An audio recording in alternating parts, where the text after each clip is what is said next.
The Drive with Ted Henley. Talk on FM. QR Calgary.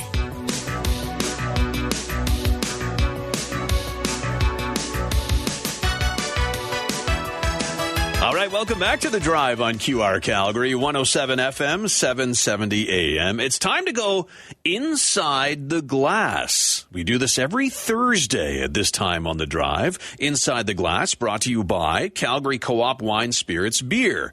Enjoy member-exclusive savings on your favorite sips. Visit coopwinespiritsbeer.com. Kevin Schorath joining me in the QR Calgary Talk studio this afternoon. Well, you may have seen Kevin. He's the sommelier at the Crowfoot Calgary Co-op Wine Spirits Beer location. Kevin, thank you so much for being here today. Thank you so much for having me. Okay, so you've brought in a white, a Sauvignon Blanc, and a Cabernet Sauvignon, so a white and a red, and there's a Groundhog Day connection here. So maybe explain that off the top, if you don't mind. Absolutely. So most wine drinkers tend to drink somewhat seasonally, right? When it's cold, we tend to prefer heavier, thicker, more red wines. Yeah. And in the summer, spring, as the temperatures get warmer, we want things that are more refreshing. So Sauvignon Blanc would be a perfect example of that. And how that ties into Groundhog Day was, well, did Balzac Billy see his shadow here today? And, well, if we were expecting 6 more weeks of winter, well, I brought a red just in case, and then brought a nice crisp white to help out with I guess spring's around the corner. So yeah, exactly. Then start drinking some more refreshing wine. There you go. Okay, so let's talk about that refreshing Sauvignon Blanc, Chateau de Sancerre. I hope I said that correctly. Yep. Out of France, right? That's where this correct. is from? Okay, and so if I was to purchase this, are there certain things that would be kind of traditionally in the Sauvignon Blanc that I could look forward to, Yeah, for sure. So where this comes from in the Loire Valley in France, it's relatively east. And here you're going to get a lot of minerality in the Sauvignon Blanc compared to New Zealand, where it's mostly grassy lemon lime sort of thing. Yeah. This has a little bit more of a tropical note and this flinty, smoky minerality to it.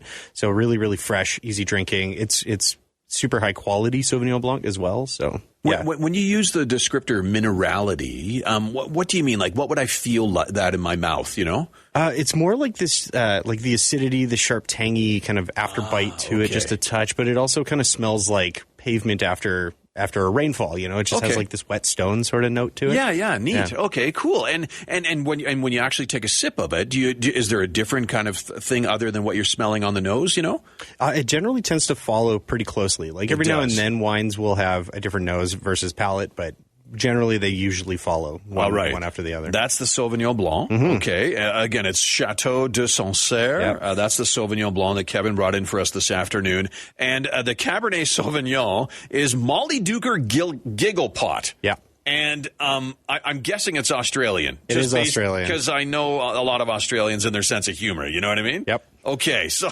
Molly Duker is not a slang term, but a term for somebody who's left-handed. Oh, it is? Yeah, in Australia. If you're a Molly Duker, you're a left-handed person. I did not know that. Yeah. Okay, so does this wine take a left turn in its flavor profile, or? Ooh, not really. I mean, it falls into kind of what you expect from Australia. It's big, it's a bruiser, it's just jammy, full-bodied, a lot of good oak. So it's heavy and dense and, curl up by the fire if we would have had more winter and keep sipping on it. So okay. Yeah. So when you say dense, when you use that type of description of a wine, you mean it's a flavor that just doesn't quit, it stays in your mouth type thing? That's definitely part of it for sure. Yeah. I mean, it's viscous because of how high the alcohol is. It's at 15.5, which is very high. That's beefy, right? It's a beefy wine, right? Yeah. So this is great for Alberta, we're steak and potatoes.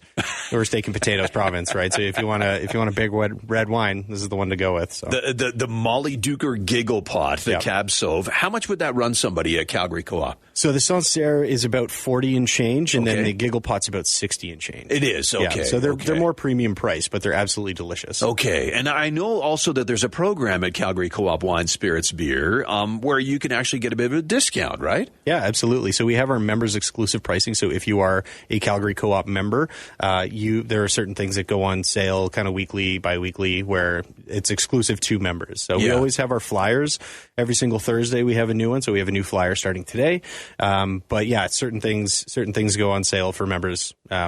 If you're a co-op member. Yeah, okay. And if I was to come into the Crowfoot location, search you out, and I come over and What do I need to describe to you so you can, kind of pair some wine with what I'm looking with? Like, do you want to know what I'm eating that evening, or do you want to know what, like, I prefer, or what? Combination. I mean, when it comes to food and wine pairing, there's really no wrong answer if you like certain things, right? If you're a little bit more open and just like, oh, yeah, here's what I'm having tonight, that's great. And then I can also try and find something that will suit your palate but will also go with your meal. Okay.